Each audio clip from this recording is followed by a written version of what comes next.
Welcome to Mental Health Monday. My name is Mick Coyle. Coming up on the programme this week. He's a dad. Of course he's never going to be cool. Despite all those things, you can still be heroic. And that is a sort of what a real hero looks like. It's someone that doesn't necessarily get it right, but keeps trying. I've never quite got to the very crux of really why I felt the way that I did. I always got a sense that my worldview was of one point of view, but then my understanding of what the world would be like was something else.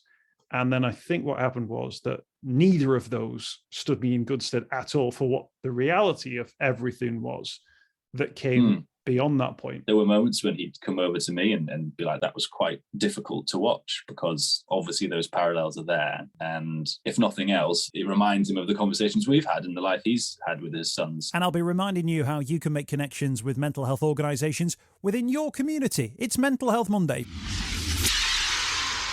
We're the home of the UK's conversation about mental health. It's Mental Health Monday. My name is Mick Coyle. We've had some really brilliant responses to the last few weeks' worth of podcasts. So thank you to everybody who's listening in, maybe tuning in for the first time, maybe checking out a new podcast for 2022, Mental Health Monday, with you every Monday. And we've had some really warm words as well in regard to our 5th birthday or 5th anniversary, 5 years of Mental Health Monday, more than 230 episodes, 24-hour shows and everything that's come with that as well.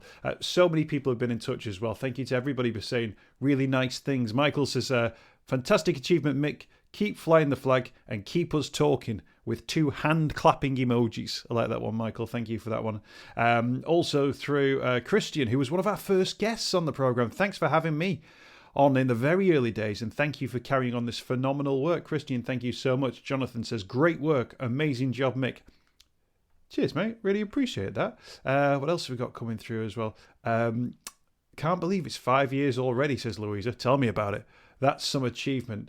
Fantastic work, mate, says Alex. Amazing show. You have all done so much to help bring mental health to the conversation. Absolutely. Everybody who's been involved in the conversation, including Luciana Berger, who was our first ever guest on Mental Health Monday, who described the 5-year anniversary as an amazing achievement and commitment as well. Dr. Susie Gage, who's been on the programme too, says such a great show, and she's written that in capital letters, so it must be right. Fantastic work, Dr. Suze. Thank you so much for that one as well. I wanted to mention this one as well. Lizzie, who was the original producer on the programme. We had John Fogarty after that.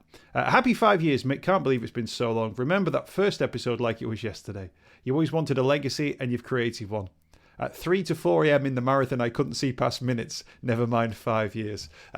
Reminding us all of the fact that we did a 24-hour show. And after about 8 or 9 hours, we thought we've kind of proved the point here now, but we'd made the commitment to do it for 24 hours.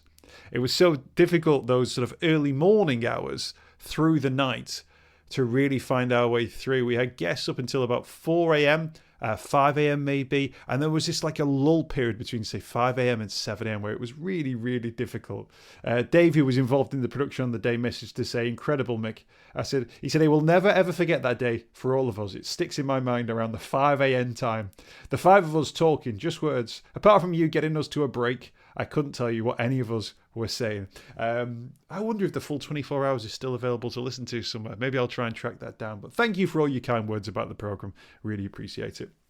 Okay, so this week's episode is going out on what is being described as the most depressing day of the year. And I don't necessarily subscribe to it because I think it's born out of some marketing speak from a few years ago where they said, you know what, the second or third week in January where you're miles from payday, you're dealing with all your hassles from Christmas and weather's rubbish and so on and so forth, is the most depressing day of the year. It doesn't necessarily make any sense whatsoever. You can kind of see the logic that they're going for, but I think we all know depression doesn't really work like that. But an opportunity nonetheless to introduce you to a superhero on this week's programme, because there's a new film out created by and starring Ewan Pollitt, and Ewan is our guest on the programme.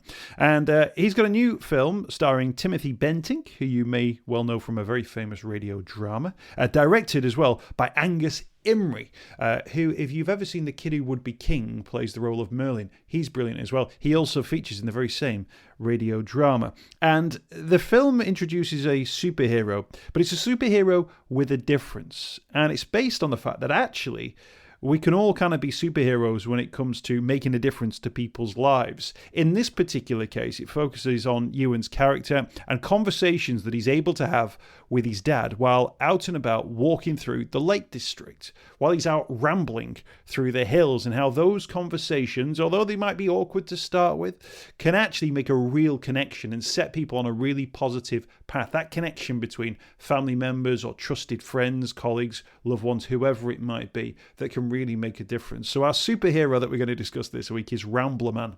And actually, Rambler Man is the name of the film. And of course, he doesn't wear a cape. He just looks like a dad who's gone for a walk up a hill. But it's a really interesting insight into having that mental health conversation. And as we'll hear, it's born out of Ewan's lived experience as well. Now, there's going to be loads of opportunities to catch this throughout the course of the year. He's originally based in Cumbria, now based in London, so there'll be opportunities, I hope, right across the country. If you want to find out more information about the film, ramblermanfilm.com. I'll mention that in the podcast as well as at the end, where I'll signpost to some services. ramblermanfilm.com for more. Ewan Pollitt is our guest on this week's Mental Health Monday. We started by talking about how the film came about. Well, it really is. It's a product of that first lockdown in 2020.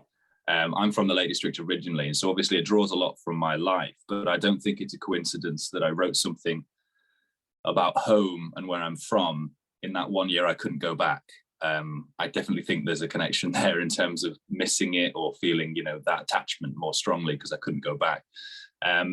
But yeah, it honestly, it comes from my experiences of spending my whole youth climbing up mountains with my dad and being around those and kind of knowing that part of the world and being out and being physical and exploring in that way was definitely, obviously, it was a part of, my personality and kind of my own mind and who I am. So not having that, I think really prompted me to write something and experience it in a different way.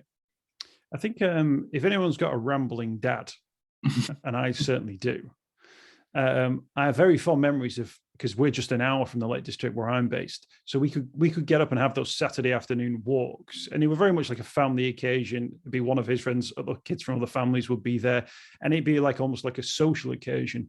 But I always sort of presume when he went and did it, I always presumed that it was like it's almost like a challenge, an up and down a mountain, a mountaineering thing. Whereas as I've got older, I think I've realized that there is sort of great beauty in those spaces. But I think just to be in those spaces, to breathe the fresh air, can be really, really beneficial.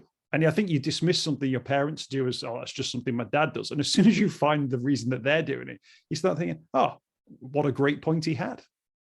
Exactly. I mean, there was the whole thing in my childhood of I used to get dragged orienteering. I don't know if you've been orienteering, but it's not exactly the coolest of sports for a teenager. And so I rebelled and refused to ever orienteer again. But the older I get, the more I realize that's fantastic. You get out and about, it's great exercise, it's a social event. And maybe this is just a universal thing of becoming more like your parents as you get older. But you start to realize all the other reasons why one would get out and about and be outdoors. And like you say, it's just to be there in itself is an act of doing yourself a favor. It really does help you in a lot of ways, no matter where you are. Just tell me then about sort of your own mental health journey. So you obviously had the walks in the Lake District, growing up there. But obviously, as you get older, as people move into their late teens, their 20s, life goes in different directions and things can change. How did things change for you? Yeah, so my mental health journey is kind of really, I first noticed it when I was finishing up university, so in my very early 20s. And basically since then, I've had bouts of depression. They'll come and go, different severity. There was one time I was traveling around Australia after university, and I had essentially a breakdown when I was in Sydney. And just very, very, lots of different complex things going on. It's very hard to pinpoint a thing that caused it. But there, I came back, and since then, it's just been something I've dealt with. I've had some great support networks in place. I'm lucky in that I have, a lot of people there for me, and it's not something that's just me. Both my older brothers have had their own experiences, and so in a strange sort of way, we've gotten quite used and good at helping each other. And always being there around. So I'm lucky to have those support networks. But since going through this over the last 7 years, you start to learn and kind of realize, and you're aware of the things that trigger you, or you can realize when you're going in and out of things. And honestly, the biggest thing for me was connections to outdoor spaces.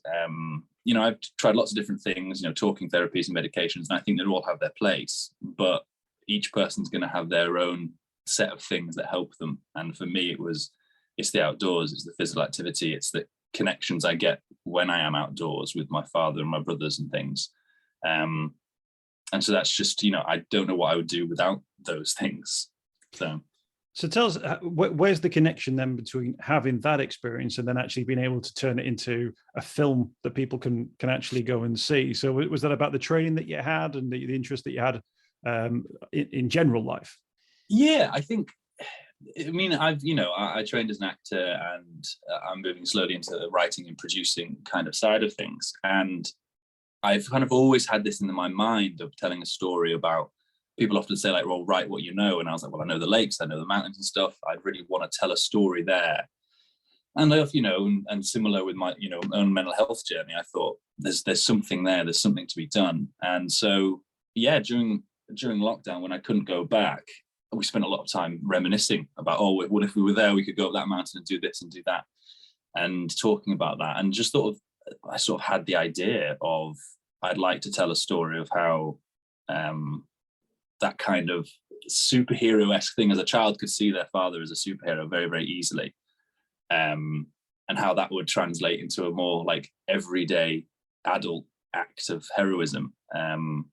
And so the idea of, and it was something we used to joke about as a family, the idea of the world's most like average superhero, like Rambler Man kind of thing. He just eventually gets things sorted.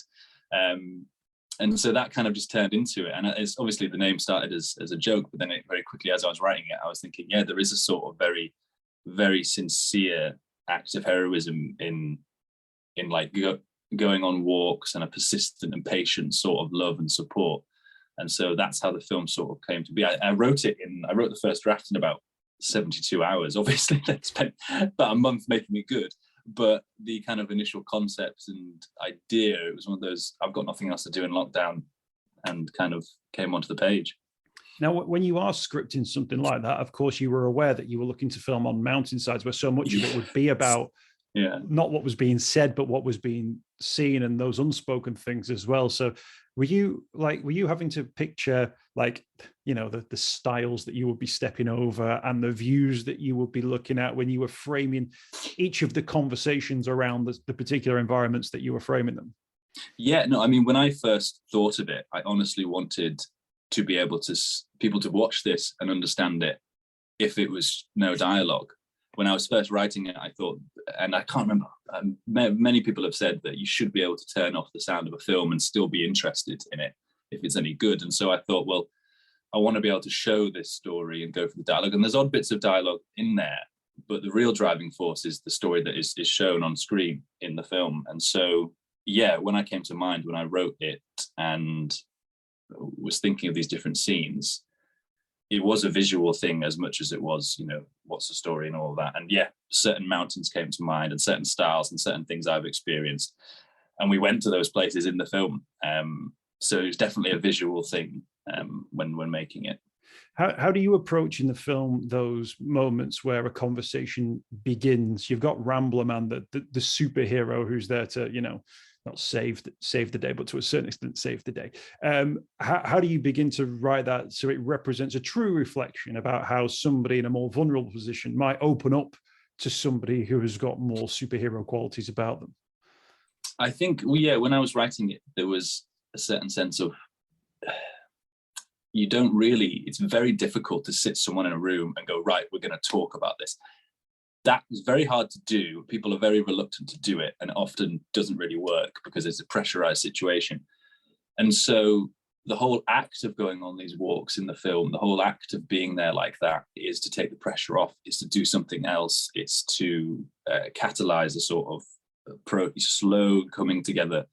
And so that had to be reflected in the dialogue. They're not going to just walk, right, we've done a mile, let's talk about this. It's going to be a slow process. It might not have happened on that walk, it could be the next 3 walks kind of thing.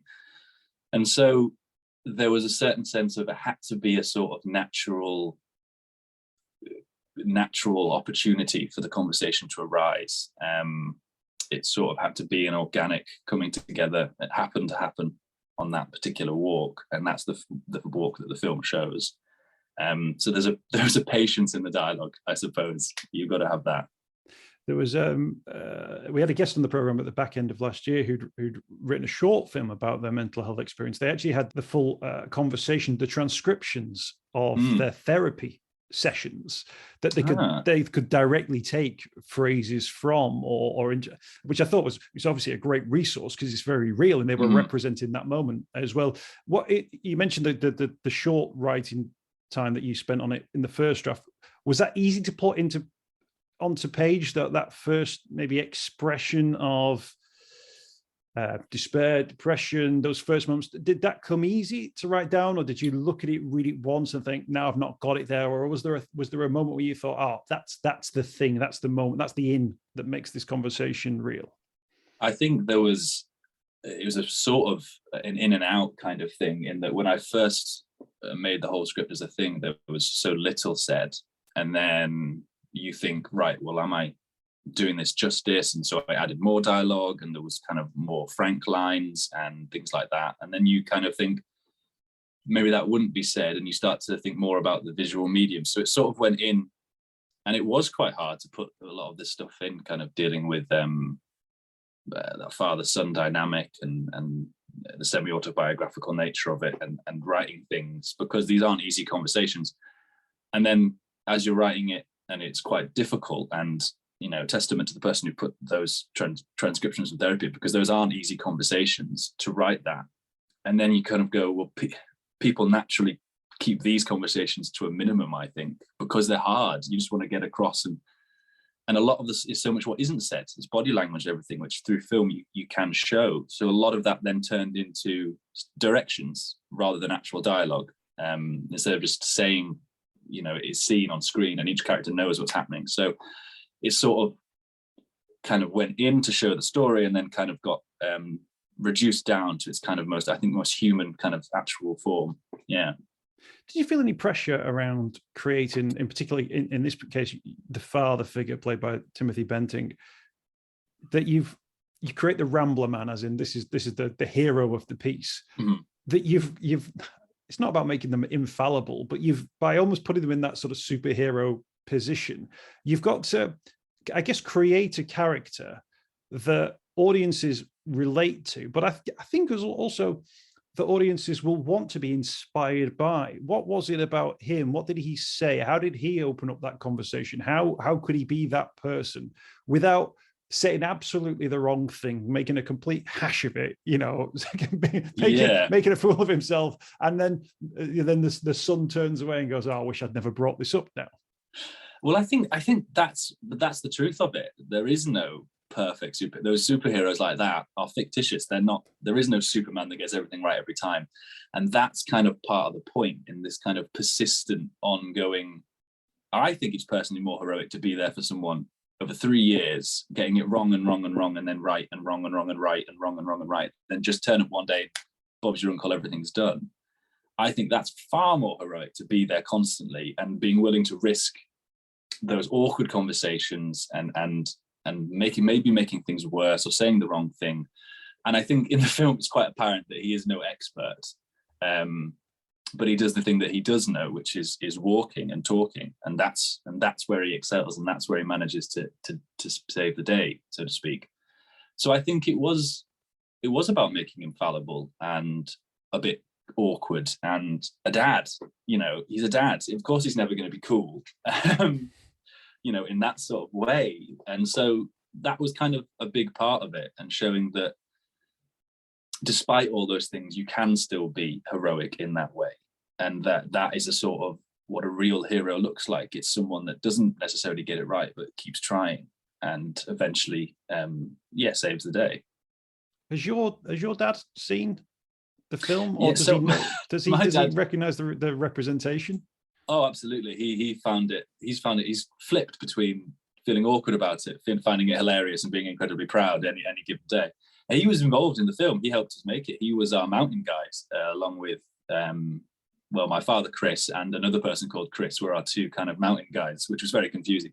But so they were there on the day, sort of doing all the while we were worrying about everything else. They do the navigation and make sure everyone was all right on the mountain.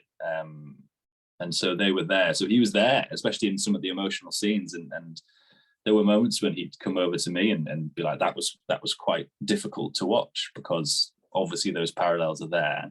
And if nothing else, it reminds him of the conversations we've had and the life he's had with his sons. So I think he's very aware of it all, but one might have to distance themselves a bit, because it's not a film about him specifically. It's just very much inspired by. And so I imagine maybe, it is a bit strange sometimes to see this happen. As you mentioned that sort of period of time where you experienced, your difficult times, that Mm-hmm. sort of period of the 20s, I completely understand that as well, in terms of where I was at, in terms of that ending of university. And part of me thinks that and I've never quite got to the very crux of really why I felt the way that I did. I always got a sense that, looking back now, it was that my worldview was of one point of view, but then my understanding of what the world would be like was something else. And then I think what happened was that neither of those stood me in good stead at all for what the reality of everything was that came beyond that point. One of the things I always think now, one of the mistakes I made, is that I should have just gone home. Like, I should have gone back to my mum and dad and gone, like, whatever it is I'm trying to do. There's a great song lyric, which is, I'll get it right, but I don't know when. Like I feel like I could do this job, or I feel I can, navigate the world in front, but I'm getting it wrong, and I'm making mistakes, and I can't see when those mistakes are coming. But when I make those mistakes, it makes me feel absolutely dreadful. All of those skill sets that I learned don't really play out like they did at school in the real world, because people aren't just interested in it, being top of the class or whatever. It doesn't mean anything once you're 21 and applying for it just doesn't anymore. And I always kind of got the sense that I couldn't turn back to my parents, because I was supposed to be beyond that, because I was supposed to be an adult at that point. Of course, I realize now there's a great deal of empathy within your parents. And I think now, as a parent, I can be empathetic as well. And you don't have to necessarily view that relationship between a father and son, mother, daughter, whoever, as being one of sort of like higher and lower, the one who knows everything and the one who knows nothing. There is a point where that gap joins up, I think, quite quickly, and sometimes goes the other way. And I think that's an understanding, I think, of how we see ourselves within society, within our own family backgrounds. Do you understand the points I'm making? I think, yeah. And I think that partly, in the film, I think there's a certain amount of you spend your childhood going, well, I won't have these problems when I'm grown up, because I'll be grown up. And then you grow up and you realize that there's no magical thing that happens when you turn 18. You still have all those problems. There's a sort of fiction that grown-ups can deal with everything, when really we're just people. And I think there is that sense of when you go home and you speak to your parents, and maybe you start moving from that sense of, I know everything, you don't, because you're a child. You move into, welcome to adulthood, you're now a peer, and I can't help you because we all are completely flawed, but we can empathize now. And you move from being, okay, what's the answer, to wisdom, experience, and empathy from a parent. And that can be probably quite strange for a parent as well, because they're very used to, oh, here's the answer, to then going, oh, well, we don't know that either. But sorry about that. Obviously, we're talking about sort of that child and parent relationship. Do you think, or have you explored that idea around it being somebody else, that it doesn't have to necessarily be a parent, that it might be a friend, it may be, maybe a relative, it may be someone that it may be a teacher, or someone, that's been a prominent, it doesn't necessarily maybe have to be that distinct blood relative? Oh, no, absolutely. I think it could be, it's anyone, I think, that can be there. It could be, anyone. It could be a work colleague. It could be, you're right, not a blood relative. It could be someone very experienced, a mentor in a certain career. I think and with the film, obviously, it shows this father-son dynamic, and there's, very specific things about that sort of dynamic. But the sort of deeper meaning is that being there in a way that is not exactly very glamorous. It's quite familial or very friendship based. Seeing someone at their worst, not at their dramatic moments. It's the sort of mundane, everyday, yeah, I'm going to be here for you during these parts. And then obviously you do get the life affirming moments on top of the mountain and all of this stuff. But that doesn't have to be a family. It can be any sort of loved one or friend or work colleague. A work colleague seeing you every single day can be there far more than a family who lives on the other side of the country. So absolutely, I think there's a sort of universal truth in that can happen in any sort of relationship or between two different people. Can I ask you about move back to the film and sort of the choices you made around sort of filming and the challenges you'd have faced as well? That yes. if this is the Hollywood movie, it's difficult and it's really hard. And there's a moment where the son can't make it, but the father reaches and grabs him because the father was always there, and they get to the top, and then the son's there and the son's out, and then credits roll, and we'll be okay, son, you and I together. But I guess in reality, filming it in the Lake District it was probably too misty to film certain scenes. You get to the top and the whole place was covered in mist. And then, of course, there's so much around that rambling culture, which is about the journey back down the other side, and then the trip to the pub afterwards, and the trip to find somewhere warm, and the parking ticket you've got to deal with as well. Have you made it a much more British experience of rambling than that Hallmark version of it that I described before? I think so. I think there's certain definitely very grounded in reality moments. And yeah, I think you say if it was Hollywood, we would have been up there for a month and wait until the weather was perfect. Oh, it's raining today, we'll wait till tomorrow. There would have been everything. But that very much wasn't the case. This is a very much a passion project, shoestring budget indie thing. And so it was all filmed in 2 days, weekend, getting up on the Friday, filming no, it was during the week, but it was 2 days. We treated it as a weekend. But and so yeah, it was very quick. It was very deal with what you've got. There's in the script the weather is glorious sunshine, but if you when people see the film, that's very much not the case. But that, we all agree, has made it so much better. Would have been glorious sunshine. Now that it wasn't that, it's added something to it. It became so much more because of that. And you're right, it's not Hallmark. There are moments in it, it's very much people going on a ramble. And I was very conscious throughout making this in terms of both writing it and producing it. And Angus, the director, was very aware of this as well. There were certain things we had to do in order to not be crucified by the rambling community. In terms of where we film, it has to be consistent where we film. There's a big thing of I can't start the film in one place and then be on a mountain 80 miles away just because it looks better. I'd never be forgiven by my father and anyone who saw the film who's been to the Lake District. So I had to have that sort of grounded in reality consistency.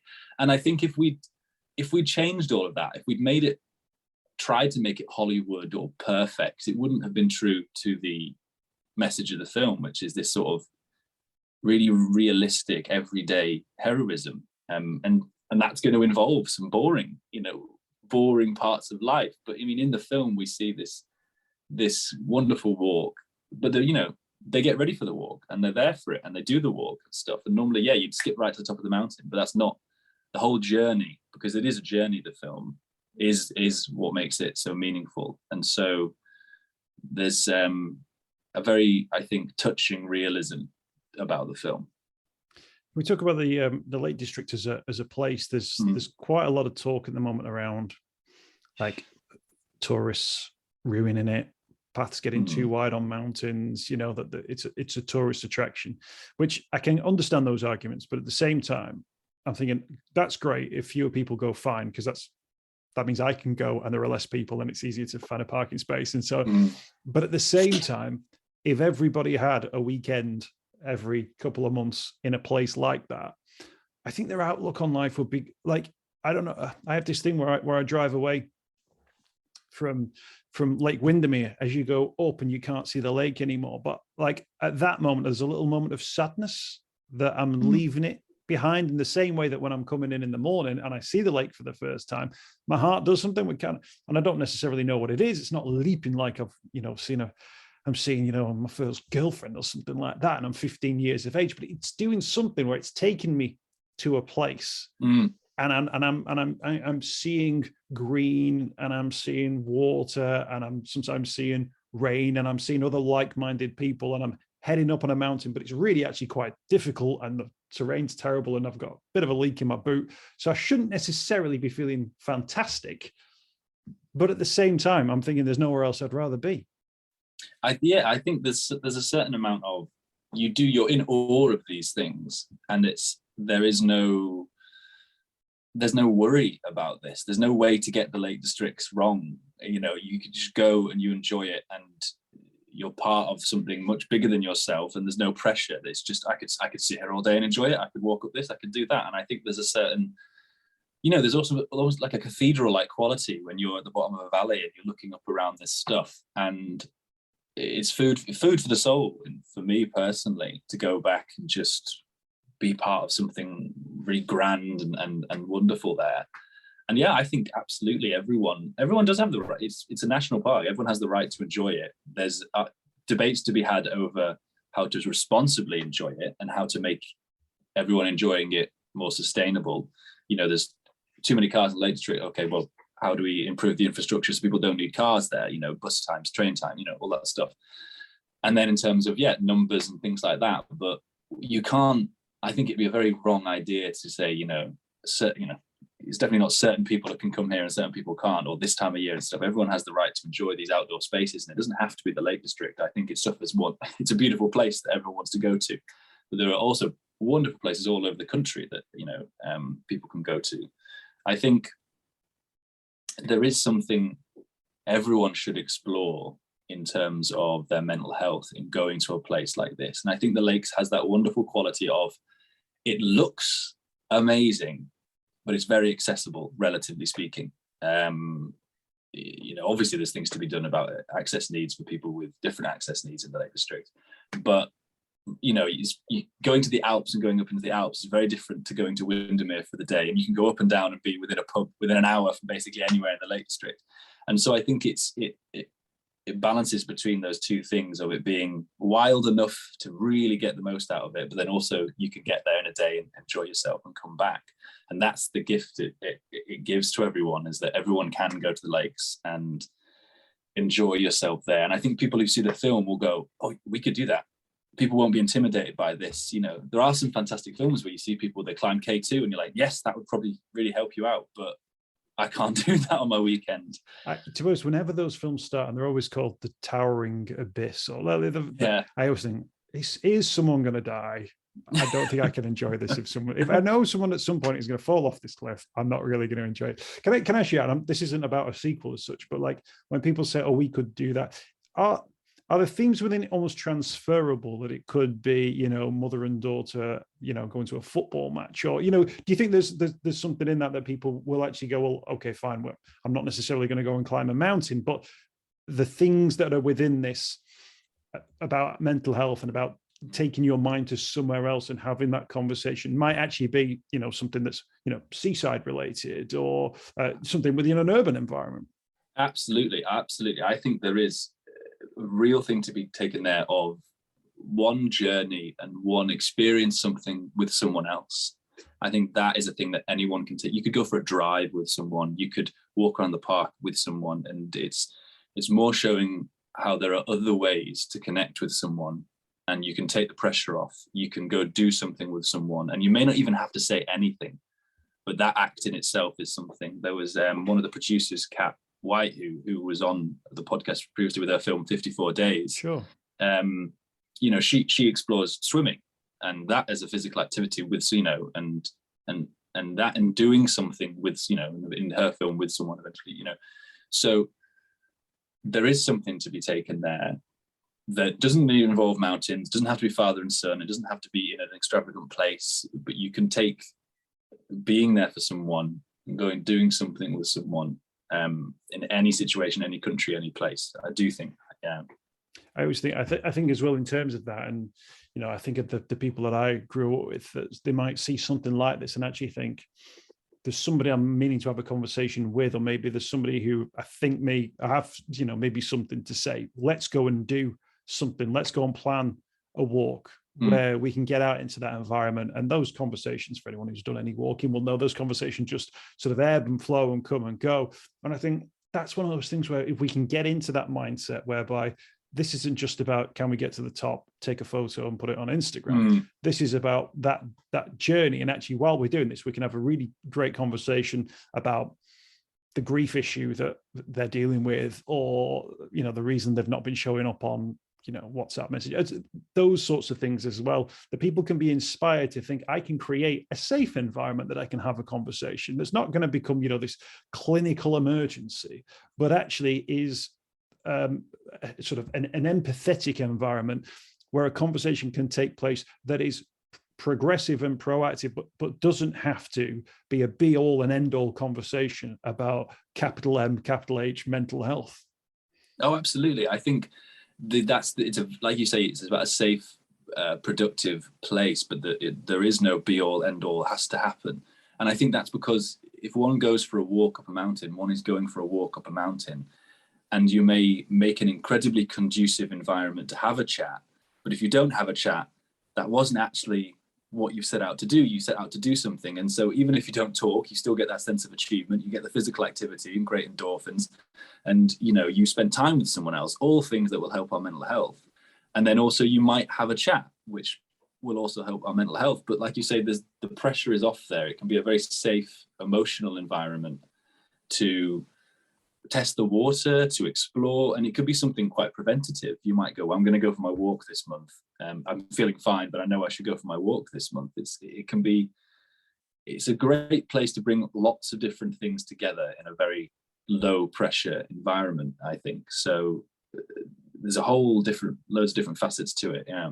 Absolutely. I think actually that's something that's being done with, I think, groups of young people, even from places, the working class towns of the West Cumbria, your Barrows and Workingtons, Whitehavens, where they're shipping in kids into that Lake District space who've never actually even been there. And some of the lowest or the worst poverty rates in the country are in those sorts of places which are within a stone's throw of a national park. But I think there are analogies around being in those environments. And I've spoken about this before in regard to gardening and this idea you're part of something and you invest in something and you see yourself and you picture yourself and the plants and your plan for it 6 months, 12 months, 3 years into the future. I think the same with that Lake District environment, that pretty much that view that you're looking at is the same view that's been there for 300 years. Mm-hmm. And it's probably going to be pretty much the same in another 300 years. And that's not about making you feel small, but that's about you then thinking, right, well, I can appreciate every single step, knowing that a footstep in this place is a footstep, you know, for the ages. It's not just it's not a rush to a coffee shop, or it's not just I'm legging it for the bus and I've missed it. Now I've got to wait. It's actually, you're part of this bigger place that's untouched by some of those wider things in life that can really get in the way. And I think that's also one of those, that mindful one foot in front of the other can be really powerful as well. Even if you're not thinking about your mental health, I think naturally it takes you to that place where you comprehend those sorts of ideas.